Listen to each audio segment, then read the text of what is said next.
Dilirəm alqışlarınızla.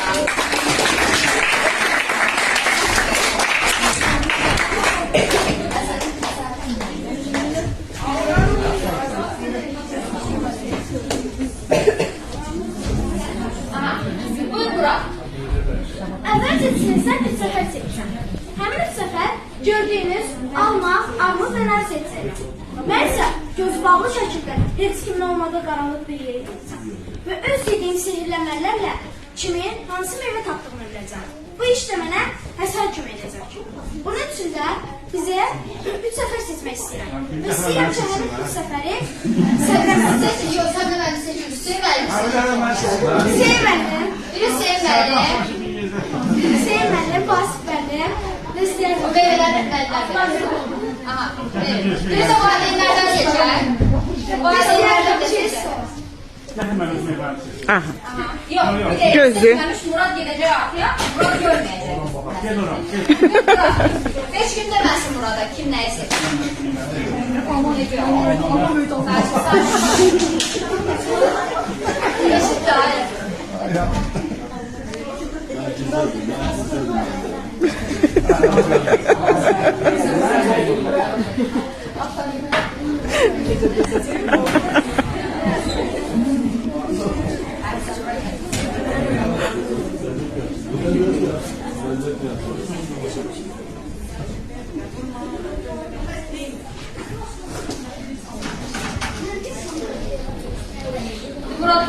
Murat'tan bize meşgul.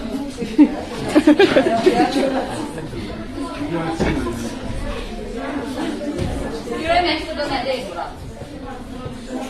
Karanlık otaqda onu bərk gəlir yazır. Murat dedim ki, Murat deyir ki, birinci çözümü seçdiği meyvenin adının hərflərin sayını 3'e vursun. Bir dəqiqə, birinci könüllü çağırsın. Birinci könüllümüz kim idi? Hüseyin müəllim. Hüseyin müəllim seçdiyi meyvəni adındakı rəqəmlərin sayını çağırsın. Kalkulatorunuz var müəllim. Vurdunuz. Onda o ədədir. O ədədir sən istəyirsən. İstəyirsən mən ondan oxuyayım. Ayrı sən ədədləri yazır ya. Sən tutuyorlar.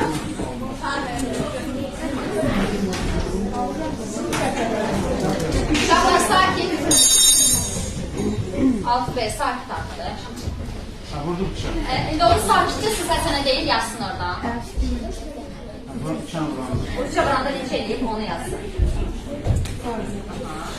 Şimdi ikinci könüllümüz kim idi? Kim idi? Ayten xanım. Ayten xanım da Murad deyir ki, seçdiyi meyvənin adındakı hərflərin sayını 9'a vurub nəticəni gizlicə o sənə desin.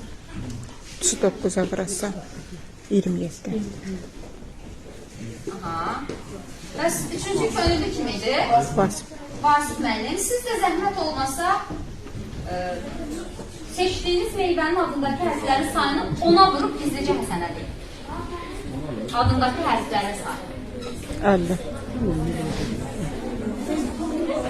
Sonra Murad xahiş edir ki, deyir Həsən bu 3 ədədləri, onu elə Vasif müəllim, sən onu görsən Vasif müəllim cəmləsin o 3 ədədləri. Qoy, kalkulator edəcəm. Şəhəri yeni dəqiq olsun ki, sonra Murad deməsin ki, məni aldatmışsın.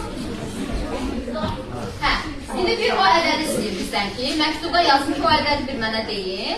Mən orada yenə də biləcəm yəni, kim nəyi götürüb. Birinci könüllümüz Murad bilir ki, birinci könüllümüz Hüseyin müəllim, sonra ikinci Ayten xanım, üçüncü Vasif müəllim. İndi gəlib deyəcək görək kim nəyi götürüb bilirmi? Siz gizlərin meyvələrinizi ki, qoy Murad bilməsin. Sən rəqəmi de, ədəddir, ay Həsən. 89. Murad, ədədimiz 89'da aldığınız ədədimiz. Eşidirsən bizi Murad? Bəli. 89. 89 üzərindən. Mənə də çox maraqlıdır ki, Murad bu 89'u bilməklə nə bilir ki, kim nəyi götürüb? Yaxşı Murad. Murad özü hazır olanda yəqin gələcək. O qaranlıq otaqda nə edir bilmirik.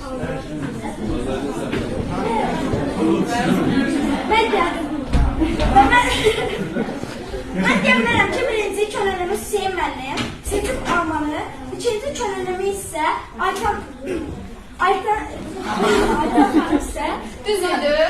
Hüseyin müəllim. seçmişdir narı və sonuncu Vasif müəllim isə armudu.